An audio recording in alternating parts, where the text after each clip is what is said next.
तदंतर पत्र रचना आदि विधि से अनुलिप्त तथा चित्र विचित्र मालाओं से सुशोभित राम और भगवान श्री कृष्ण क्रमशः नीलांबर और पीतांबर धारण किए हुए यज्ञशाला तक आए। वहां पहुंचकर उन्होंने यज्ञ रक्षकों से उस यज्ञ के उद्देश्य स्वरूप धनुष के विषय में पूछा और उनके बतलाने पर भगवान श्री कृष्णचंद्र ने उसे सहसा उठाकर प्रत्यंचा डोरी चढ़ा दी।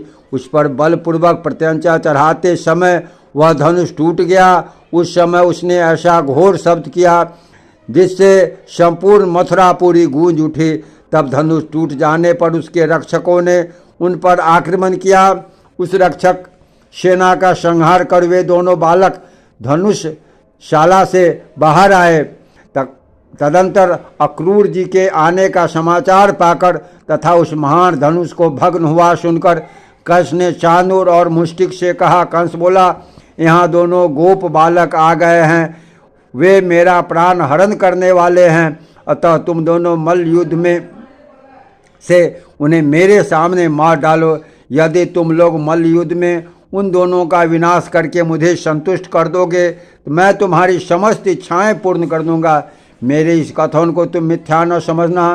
तुम न्याय से अथवा अन्याय से मेरे इस महाबलवान अपकारियों को अवश्य मार डालो। उनके मारे जाने पर यह सारा राज्य हमारा और तुम दोनों का सामान्य होगा। मल्लों को इस प्रकार आज्ञा दे।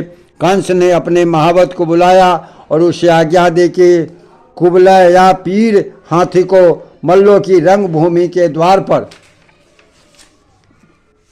खड़ा रख। जब वे गोप कुमार युद्ध के लिए यहाँ आवे तो उन्हें उसे नष्ट करा दे। इस प्रकार उससे आज्ञा देकर और समस्त सिंहासन को यथावत रखे देखकर जिसकी मृत्यु पास आ गई है वह कंस सूर्योदय की प्रतीक्षा करने लगा।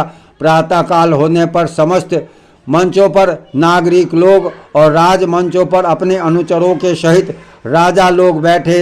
तदंतर रंगभूमि के मध्य भाग के समीप कंस ने युद्ध परीक्षकों को बैठाया और फिर स्वयं आप भी एक ऊंचे सिंहासन पर बैठ गया। जय जय श्री